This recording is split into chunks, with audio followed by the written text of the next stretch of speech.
What does it mean to have no address? No address equals unemployment, no housing, no education, no place to call home, criminalization of innocent people, not a part of society, though having an address equals solutions. This is the No Address Podcast.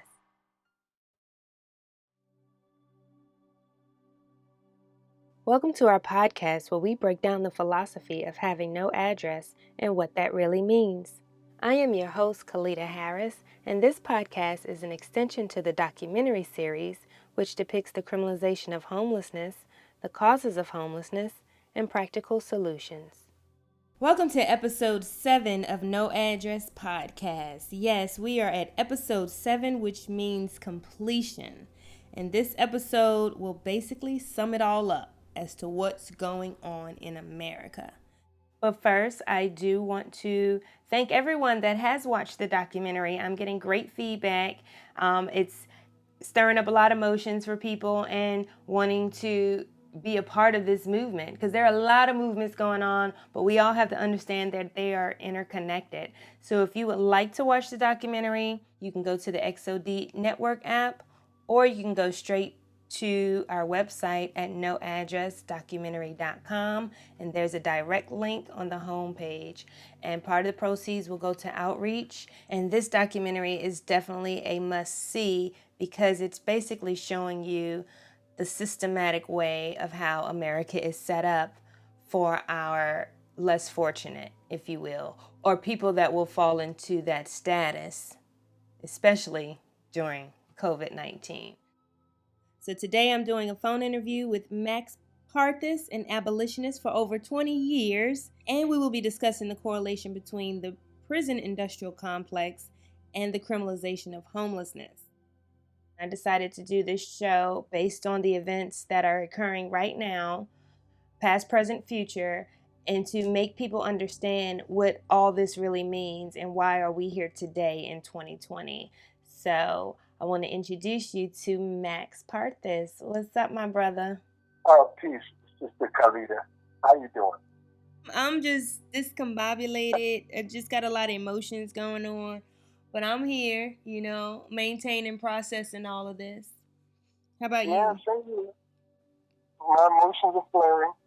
And for me in particular, as a slavery abolitionist who studies this system and then reports on it on air every week, it's especially hard because I have to keep my focus on the big picture while people are just dropping all around me. Mm-hmm. Yes. And the big picture is actually going to be the solution. Right. Which is why I focus. Yes. I'm very tired of concentrating on symptoms. What we do is very much like when you send a soldier out to war and they get shot and they come back and you treat them for syphilis, but not a gunshot wound. And then you send them right back out to get shot again. We're not focusing on the actual problem. And that's something that, because so little of that is occurring, that I feel the need to focus on it, which is why we dedicate our entire broadcast to just that idea, ending slavery. Because if we do that, everything that depends on slavery will fall away without the support of it. And that includes racism and white supremacy. Because racism cannot exist without the threat of prison at the end of a gun. I mean, if these white people who are in parks and want to tell police that you're a black man threatening their lives, if they can't do that, then they have no power. Mm-hmm. Then they're no better than just somebody throwing insults. And I don't care about insults. It's when you affect my life that's a problem. So I want to back up, though. What do you mean slavery? For the people that say, what are you talking about? Slavery ended a long time ago. Well, if you think that, you would be thinking wrong. I'm a slavery abolitionist in the same exact vein as Frederick Douglass and Harriet Tubman. We look at this system that we're dealing with right now today as the continuation of chattel slavery, but rather than the individual owning people, the state took over in 1866 with convict leasing. And they're still running modern slavery ever since 1866. Convict leasing was a huge change in the slave system. At one point, anybody could own somebody. But now, since after the Civil War, the state is the only one that can own people. and the way they own people is right in your Constitution. In the 13th Amendment, it says slavery is abolished except for prisoners duly convicted. So once you're duly convicted, you are now literal property of the state. Mm. And that's what they're protecting. That's what's going on right now. They're worried about the property, not the human being. About the property. Yeah. And depending on what state you're in, the price of warehousing your body can vary greatly. Here in South Carolina, it's somewhere around $30,000, $34,000 a year to house one adult. In New York, it's $350,000 a year. In Florida, it's $20,000 a year. In Vermont, it's $120,000 a year. So it depends on where you go. Just to house one individual could be as much as more than $250,000 a year. Wow. That is literally like it is a bounty on our head. It's an incentive to arrest us because you now generate $250,000 in revenue just by grabbing one of our kids and putting them in a cell. And that is very appealing to them because they get a cut of that. Yes. And the sick part of it is the money that is generated comes from us. It's our money as taxpayers. So we're literally paying to enslave ourselves. We talked about that last night on our program, Abolition Today. We did an investigation of this one particular public defender and also the prosecutor's office.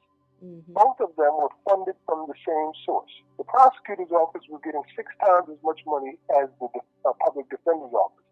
But the source was the tickets. So literally, what they were doing was going out and issuing tickets on Poor People for Profit. And then the money that they got from those people would go to their defense. So you're paying this ticket for the public defender that can't really defend you because they're overworked and have too many cases, and they simply can't defend you properly. But the money is coming from the ticket pool. That's pretty insidious. Very insidious. And it's you keeping the money, it's circulating within. Right. Oh my gosh, this is so bad.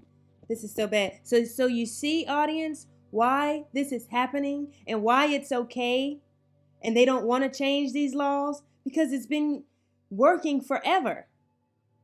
But now our voices has to be heard because this will never stop.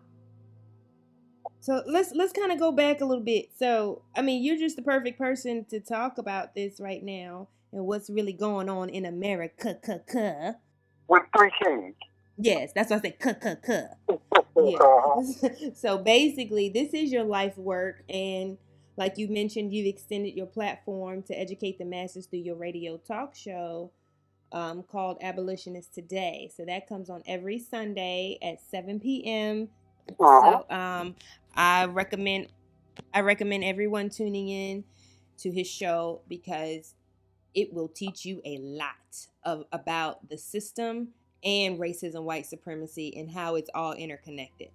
So I want to get your thoughts on the recent murders of Breonna Taylor, Ahmaud Arbery, George Floyd, and the other humans that have been murdered under law enforcement that have not been caught on tape and we haven't seen or know about. We're here trying to talk about George Floyd when 3 or 4 other cases haven't even been resolved yet. Our minds are spinning. And for me as an abolitionist, as I said, this is the hard part. I resolved a long time ago, because I already saw it happening, that many are going to die. It's not going to stop today. It didn't stop yesterday. It's not going to stop tomorrow. 3 people get killed by police every single day, which is why we need to focus on the root cause. The reason that these people are dead is because policing is used for profit. For instance, Breonna Taylor. She would not be dead today if these no-knock warrant SWAT teams weren't going out there under asset seizure programs in order to rob people blind. Breonna Taylor, the same SWAT team that came in with a no-knock warrant, bust their door down and shot her 8 times and killed her, also went to 2 other houses that very same night.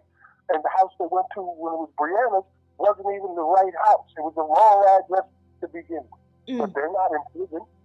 And the reason that happened is because they were out there hunting money by using people to steal their property. We played a clip last night on air on New Abolitionist Radio.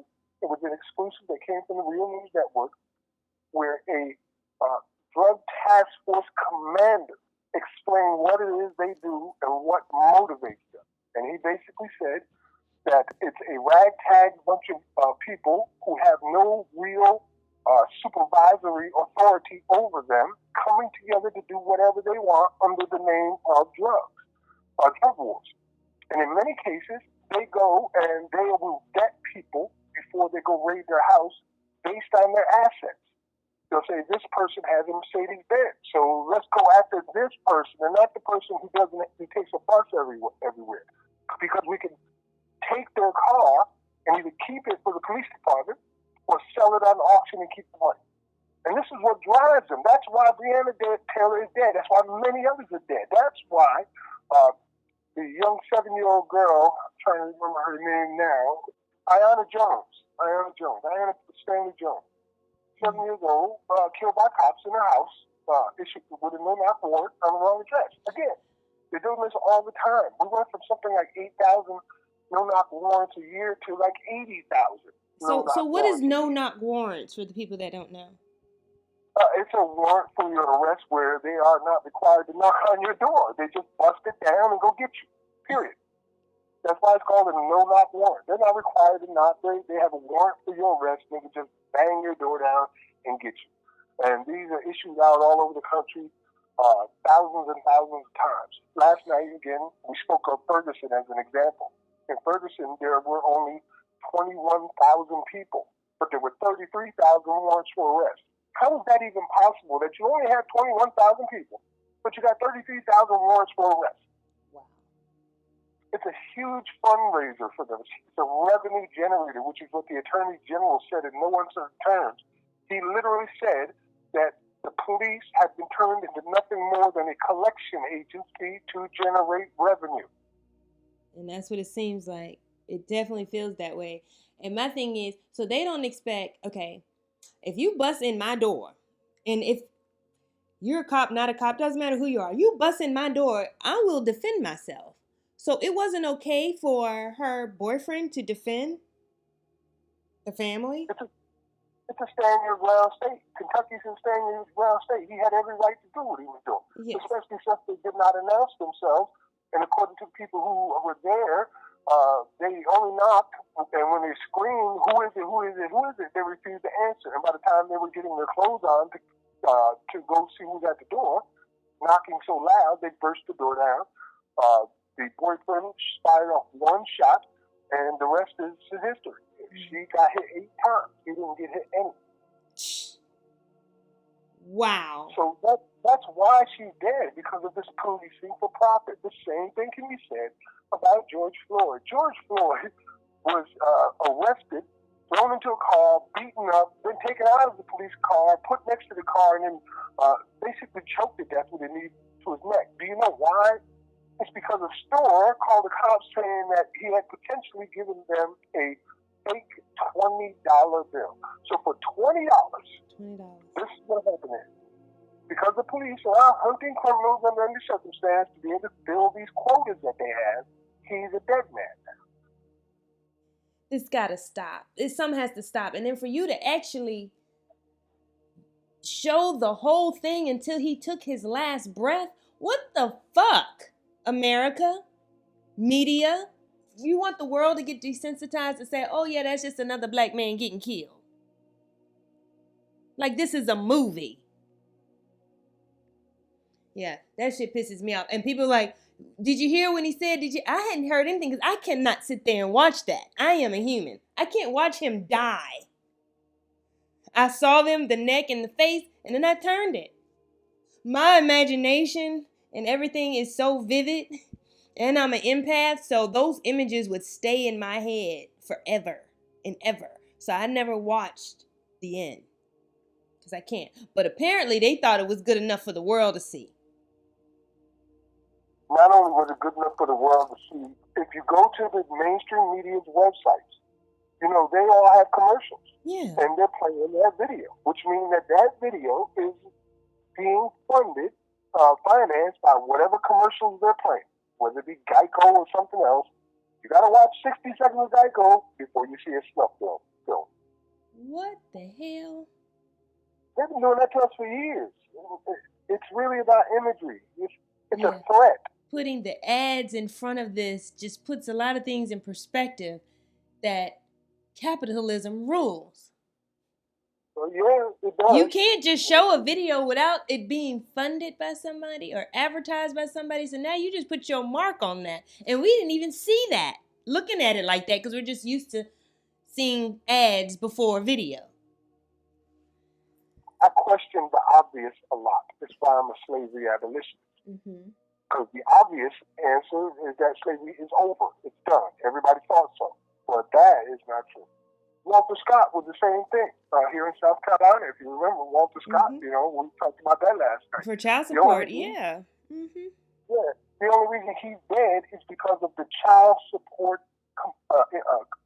industry, where all across America, black men, or men in general, particularly black men, are suffering from being incarcerated over lack of payment for child support. And I don't know how that helps a family to incarcerate a person when they can't pay child support because they don't have a job. And if they do have a job, they're going to lose it in the hell, and then they're going to have problems getting more jobs. So you're really only making it worse. But the idea is not to help the families. The idea is to build beds in jails and prison cells. Exactly. So in South Carolina, 1 in 8 black men who are in prison or in jail right now are there for child support. And that's what happened with Walter Scott. He had been arrested twice already for lack of paying child support, and it was his third time, and he refused to go to prison again simply because he didn't have a job to pay child support. So then, if you do go to jail for child support, now the baby has to suffer. If you did have some money, but you couldn't pay the full child support or whatever, but now they locked you up, who's going to pay the child support now? Will they give you assistance? Hell no. We identified 15 different points that are violating the 8th Amendment every single day.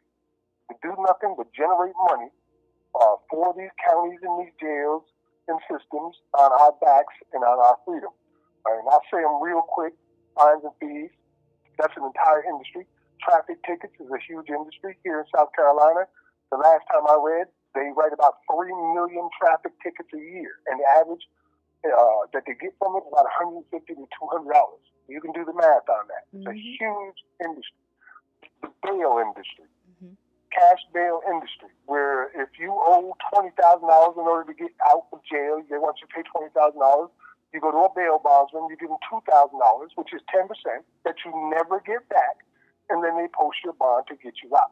And you never get that $2,000 back. It's really like loan sharking. And there's only 2 countries on earth that do it, and that's America and the Philippines. Everybody else sees it as immoral and unjust. But we do it here every single day, and it's a $14 billion industry built on the backs of people who cannot afford bail. And then you have the warrant industrial complex that we talked about. You have the police auctions, the no-knock warrants, the probation industry, which is privatized now, where if you don't pay your probation fees, they put you right back in prison, a fee that has nothing to do with your charges at all. Then you have the court costs, and I mentioned that briefly a little while ago, where I said that in order to fund the defender's office, public defender's office, and also the prosecutor's office, they were using the tickets. Then you have even more insidious things like the drug war as a whole really is a front for money laundering. You have the police quotas, where police have admitted in places like New York that they've sent out expected to do X amount of arrests every day. And those arrests are based on how much income the city needs. Not whether or not crime is up or down, but how much income the city needs.